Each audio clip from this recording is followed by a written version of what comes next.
Yes, we can create abundance. I actually have two hats at Singularity University. One, I'm the Vice President of Impact, and two, I'm the Faculty Chair of Global Grand Challenges. To understand a little bit better about the world's biggest challenges and how we can create abundance, we need some perspective. Fortunately, we were given that just a couple months ago. 5, 4, 3, 2, 1, 0. +1, 2, 3, 4, 5, 6 of normal, 7, 8. I think you know what that was. That was remarkable not only because it broke a record for the largest number of satellites carried into space at one time, there's also an interesting link because the majority of those satellites were actually being delivered for two companies affiliated with Singularity University, Planet Labs and Sphere. Interestingly enough, so there's a connection there. Up here, we can start to look at our unit of analysis, our Earth, our globe, our planet. And now we can start to ask the question, is it really possible to solve the world's biggest challenges, to create a world of abundance? Well, I came across this quote a few weeks ago from a person I respect tremendously, Noam Chomsky. If you assume there is no hope, you guarantee that there will be no hope.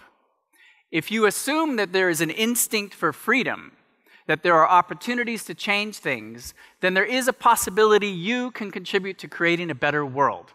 I think Noam meant that to be an inspiring quote.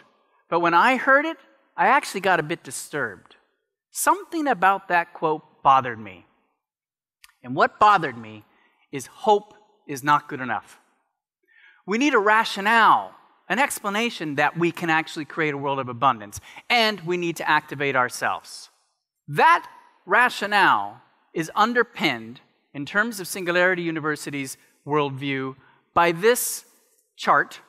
You cannot look at this chart long enough. This is a logarithmic curve showing exponential growth of information technology. And when you start to project this out into the future, go to bed thinking about this tonight. How rapidly things change in our future. And apply that to the framework, these 6 Ds. And when you start to think about that, then you can look at these world's biggest challenges, what we call the global grand challenges, and yes, you can start to see how these can be solved. That we don't have to live in a world with hunger. We don't have to live in a world where people don't have access to water, where there's insecurity, where there's poor governance, et cetera, et cetera. So what I want to do with you today is to look at a few of these and show some examples of not only the challenges, but also some of the innovations that are happening. This is underpinned by this abundance theory that as information technologies expand, the cost of goods and services declines exponentially, and the price of being an entrepreneur or opening up a new business or a new business division also plummets. Peter Diamandis points to, and he keeps a tab of evidence for abundance, of the progress we've made so far. One of the most pronounced graphs on that is the children who die before the age 5. We've made tremendous progress, and the world should celebrate this. Clearly, it's not good enough, but we've made a lot of progress, and that directionally, it's going the right way. Steven Pinker wrote a book, and he claims that we're living in the most peaceful time in history. And yet, just a few weeks ago, the head of the UN announced that we're facing the world's largest humanitarian crisis ever in the lifetime of the United Nations because of famine and severe food insecurity that's happening in a number of countries in the world. I actually happen to know quite a bit about this particular situation because I'm on a 4-person committee that determines whether or not a place is in famine. Previous to joining Singularity University, I was in the food security world.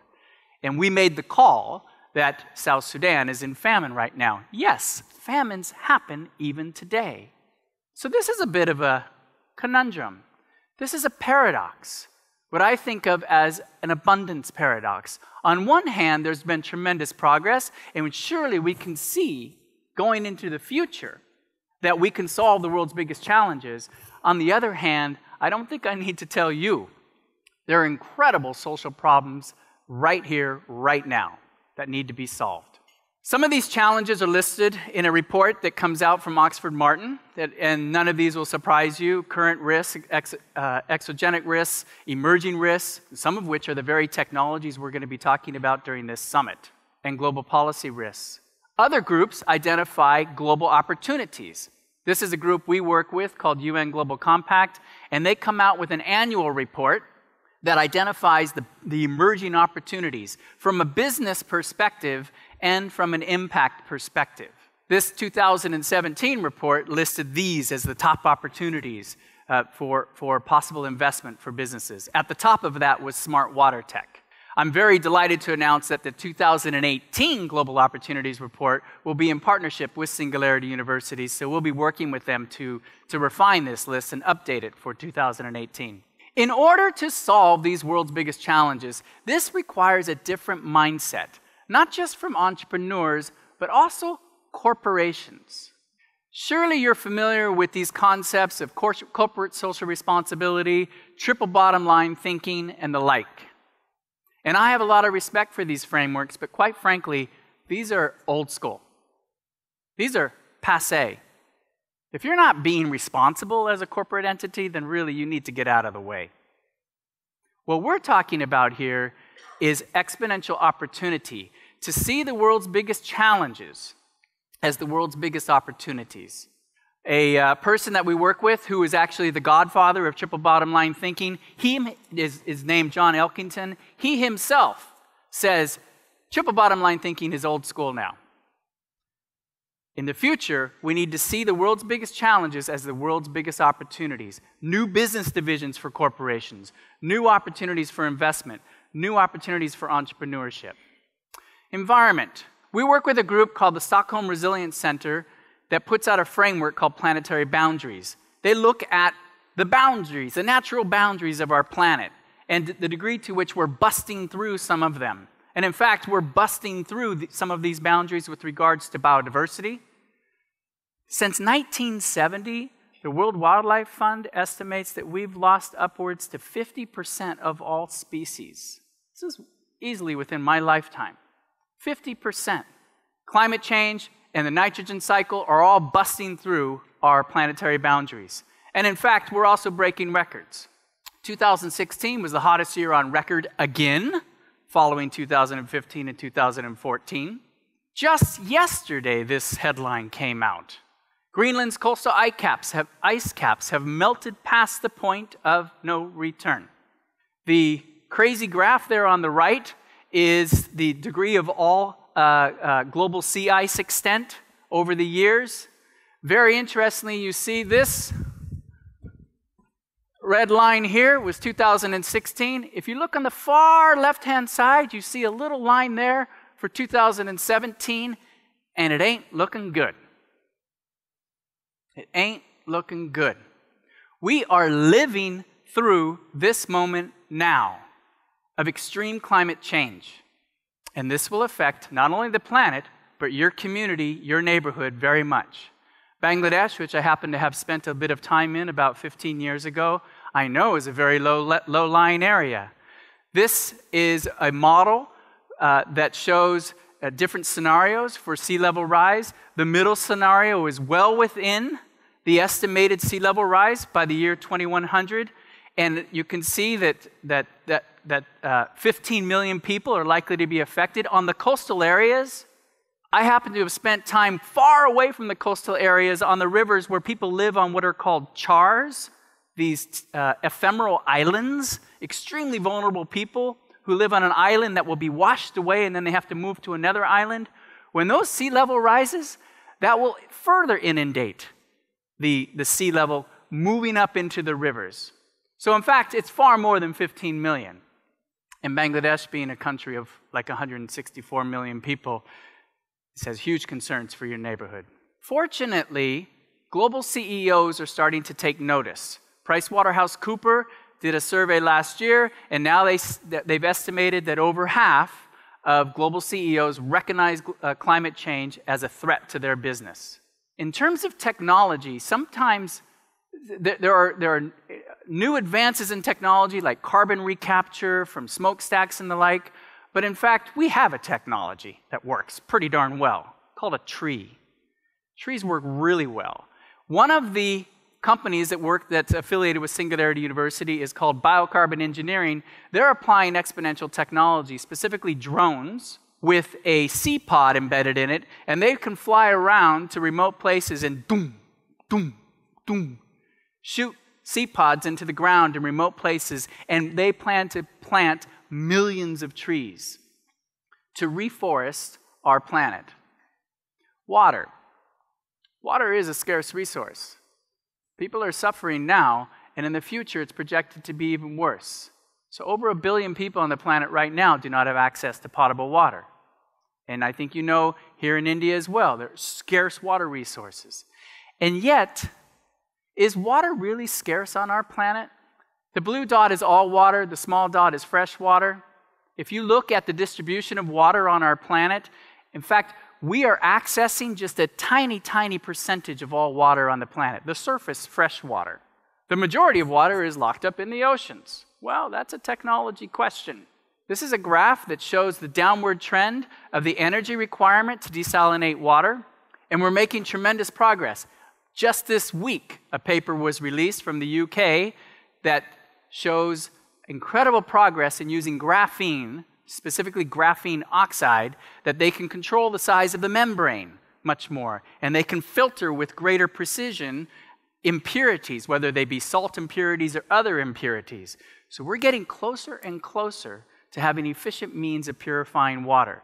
This is a fundamental technology that will radically change not only our access to water, so think using oceans to irrigate massive deserts, but also to purify water that's impure. Food. Ironically enough, we have a double-edged sword here. On one hand, over 800 million people in the world go to bed chronically food insecure. On the other hand, over 2 billion people are overweight or obese. In the United States, the obesity problem is so bad that the chiefs of our Pentagon have declared it a national security matter because we can't find enough healthy young men and women to go to the front lines and fight. And the projections from the Food and Agriculture Organization are that this is only going to get more challenging in the future, and that by the year 2050, we're going to need a 70% increase in grain requirements, largely driven not just by population growth, but by changing diets. When people are lifted out of poverty, one of the first things they want more is protein. Maybe not necessarily here in India, but in places like China, they'll eat more and more meat. Ending hunger is doable. Even using today's technologies with today's systems. Well, number one, we grow enough food in the planet to feed everybody. It's a distribution issue right now.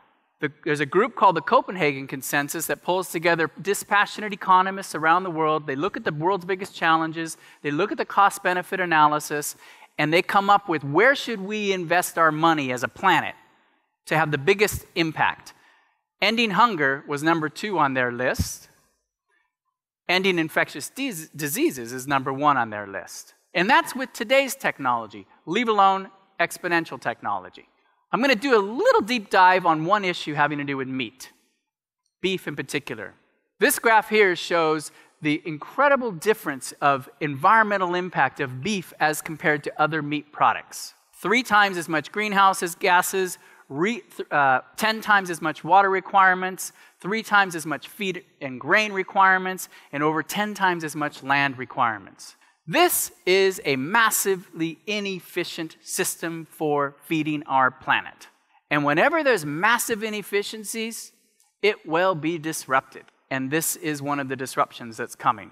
So this is being held by one of our faculty members from Maastricht University, Mark Post, and he's holding what was then called the $300,000 hamburger. This hamburger was made taking the live tissues of an animal and growing them in a sterile laboratory environment without killing the animal and using a fraction of the requirements of land and energy, etc. How much do you suppose that $300,000 hamburger costs now? He made this about 5 years ago.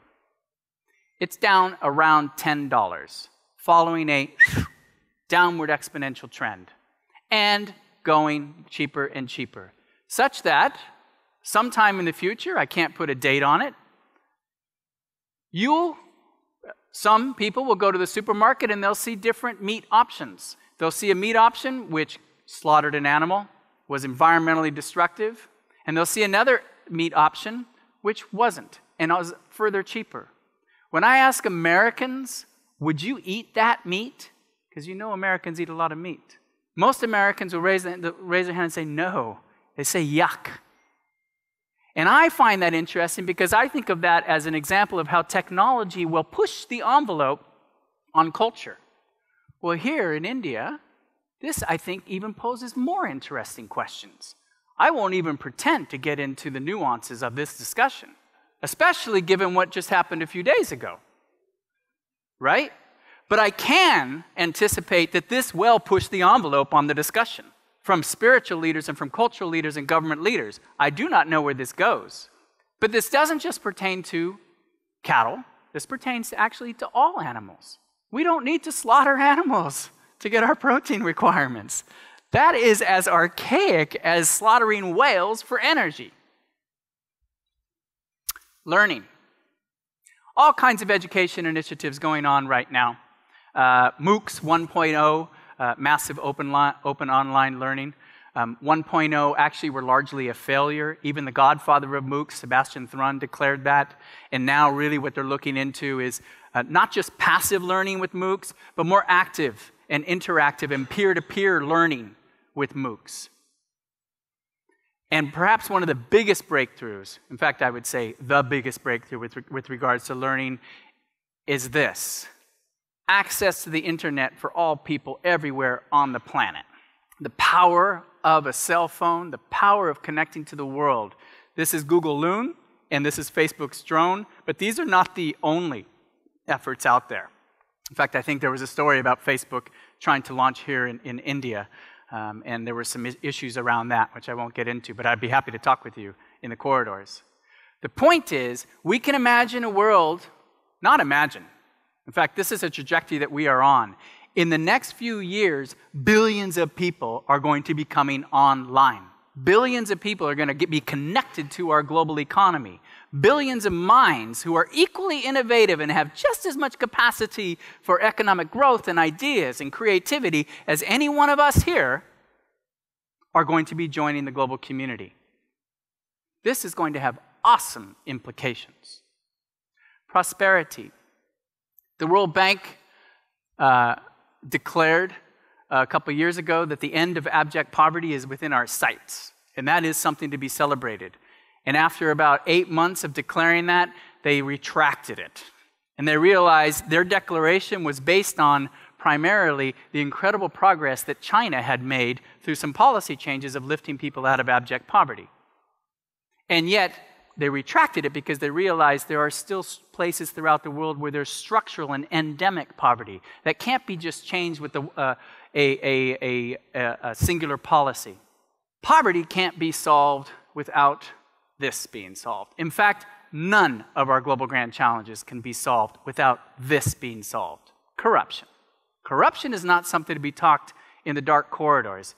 Corruption is something to be talked in the light of day and to be confronted directly. The World Bank estimates that corruption costs the global economy upwards to 5% of our global GDP. 5%. But it's not just money. There are lives. There are collapsed buildings. There are children who can't go to school. There are people who can't get health care, etc. Artificial intelligence and robotics are projected to have a major disruption in employment itself. So study after study is indicating that roughly 50% of all jobs in the next 20 years that we know of now will not exist. Will not exist. Now, we don't know what that means. Does that mean that new jobs that we can't even anticipate, we can't even imagine will be created, will suddenly come online? That's one very hopeful scenario. Does it mean that the future of work and humanity will be massively disrupted, and thus there will be social disruption as well? In fact, some people are taking this so seriously, they're investigating doing pilots right now on this concept of universal basic income. The idea that by birthright, you're given a universal basic income.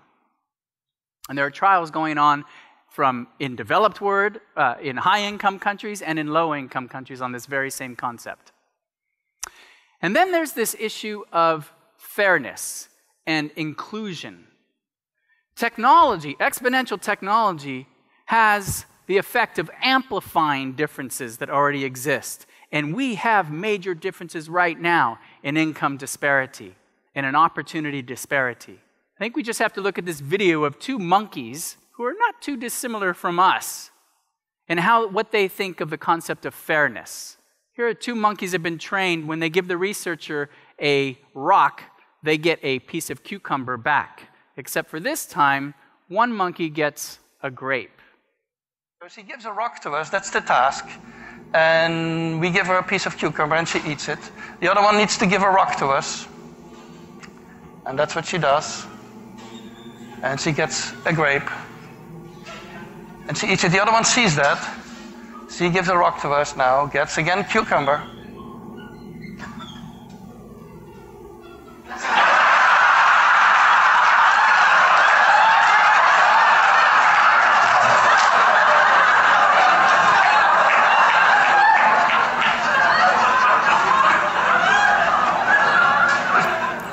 She tests a rock now against the wall. She needs to give it to us.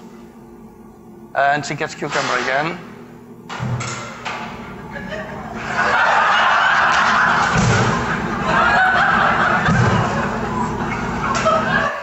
Yeah. Well, are we really that dissimilar from monkeys? Genetically, we're not. Behaviorally, I think fairness is built within us. We can't march towards a world of abundance just for some. It won't work. Literally, it will not work. The strategy for abundance has to be inclusive of all people. It has to be built with that mindset. So as you think about your own innovations, your own entrepreneurial startup, your own new business division for your company, your own new government policy, your own new activism effort, think about that. Think about not just championing the future for some, but think about building a future that is inclusive for all. If you're really interested in doing impact innovation, think about these. Look for massive inefficiencies. Wherever you see a massive inefficiency, that's a massive opportunity. The natural world hates inefficiencies. Whether it's the inefficiency of meat production, whether it's the inefficiency of corruption, whether it's the inefficiency of waste and not using our waste. Look for abundant resources, resources that look like they're scarce but actually are abundant. Look for and anticipate paradigm shifts that happen so slowly but are incredibly profound, whether they be demographic shifts. One demographic shift that's happening, tip of the hat for Hans Rosling, who just passed away a few months ago. He came to our university a couple years ago and he declared peak child. Peak child. So there are more children born that year than he says will ever be born again. The other demographic shift that he pointed out was a shift more towards population growth in Asia and Africa and a declining population growth in North America and Europe. Look or anticipate this, what I call a technology-driven innovation process versus a problem-driven innovation process. Both are legitimate. And in fact, I would say both have to happen for breakthrough innovations. But you need to do both. And here's what I mean. You're going to be presented from my faculty peers amazing technologies that are happening right now. And you're probably going to be sitting there and you're going to have a gazillion ideas pop into your head. Wow, I could use this technology. I could use this technology for this or that or the other thing. If you have a myopic view on just the technology without linking it to a deep understanding of the problem space, then you're likely to create a bunch of what are called white elephants. Or you can start off with a deep understanding of the problem space. Understand the intricacies of that problem, the barriers to that problem being solved, and then think about what technology might be applied. I like to think of this as a dance. between technology and problems. Either are fine, you can lead with either, but you have to go back and forth between the two to arrive at a breakthrough innovation that actually has social impact. And then there's this concept of end state creation. What I mean here is not just trying to fix a problem or solve a problem, because that sometimes can be too limiting for you. If you're fixing a problem, you're limited to the framing of that problem as is. If you allow yourself to do end state creation, think about the world you want to create. That opens up your mind and opens up your creativity for a whole new range of opportunities. So I encourage you to do end state creation, not just limit yourself to fixing a problem. Lastly, execute. Many of us entrepreneurs and innovators in the world come up with amazing ideas. You might even go through the process of writing a detailed business plan, thinking you've taken some amazing action. Well, you ain't done nothing. You have to execute. You have to take it to the next step. I have a painful experience on this one myself. A couple years ago, I was sitting in the back of our classroom at Singularity University watching our energy co-chair, Greg Marianac, demonstrate different types of energy production. And he showed one type of energy production, which he says, you heat it up and it generates electricity. You heat up this Peltier chip and it generates electricity. And he said, but this doesn't really work well because it requires way too much heat and only puts out a little bit of electricity. And I was in the back of the classroom, having lived in East Africa for like 25 years and spent 7 years in villages. I thought, I know a place where there's lots of excess heat and they need just a little bit of electricity. All the cook stoves, plenty of heat. They cook on cook stoves with wood or charcoal, and they need a little bit of electricity to charge their cell phone. So immediately I went to our lab, talked to my partners there, and we, within like a couple days, just going through a local hardware store, built a prototype, a working prototype. And I thought, this is going to be revolutionary. We're going to make money and we're going to do a lot of good, the sweet spot for an impact person like myself. And then we got bogged down in the whole business plan, company setup, directorship, owners and shares, and all that kind of stuff. 3 months later, sure enough, a new product came out called the Voto charger. And the Voto charger did exactly what we were going to do. And it was being celebrated as this breakthrough innovation. And I sat there thinking, well, that could have been me. Well, don't let that happen to you. If you have an amazing idea, execute. Start taking steps right away. In Silicon Valley, we have this philosophy, as you know, fail fast, fail forward. Learn from your mistakes, but keep on moving forward. 3 messages for you to take home. Like never before, decisions we make today will affect the way humanity exists tomorrow. This is an epic transition that we are in right now. This is not the 1950s, 70s, 60s. We are in a time where the next few decades will determine the future of humanity forever. Our global grand challenges are solvable, but they're not guaranteed. We can go wrong in many ways. Look to be what you want as a future, that end state creation, and activate yourself. Be that impact agent. We started our presentation looking at the planet, our beautiful planet. Here we have India right in the center. But ultimately, this is not about the planet. I think you know where this is going. Ultimately, this is about each one of us. It's about me. It's about you. I know I wake up every day. I'm very privileged to work with Singularity University. I wake up every day thinking, what impact can I have on the planet? I do that with my startups that I'm involved in. I do that with the boards that I sit on. I do that most importantly by standing in front of people like you. And it's a deep privilege for me to be in front of you to convey these kinds of messages. But I also wonder about each one of you. Are you a government official? Are you a corporate titan? Are you an entrepreneur? How can you activate yourself to solve the world's biggest challenges? We have the lights on, please. As you think about that, I want to leave you with one last image. Elephants. Elephants are massive animals. When they're trained, the one on the right here, can be tied to a tiny little peg with a rope and be held in place. And yet this massive mammal doesn't break the peg. Why? Because when it was a young child and it was trained, it was shackled. And when it tried to pull away, it got hurt. Elephants remember that, such that when they're big and powerful, even the tiniest little stake keeps them immobilized, keeps them from breaking free. I'd like to leave you with one last thought. As you go through this summit, break the shackles of linear thinking, break the shackles of a scarcity mindset, allow yourself to fully embrace exponential thinking and abundance mindset.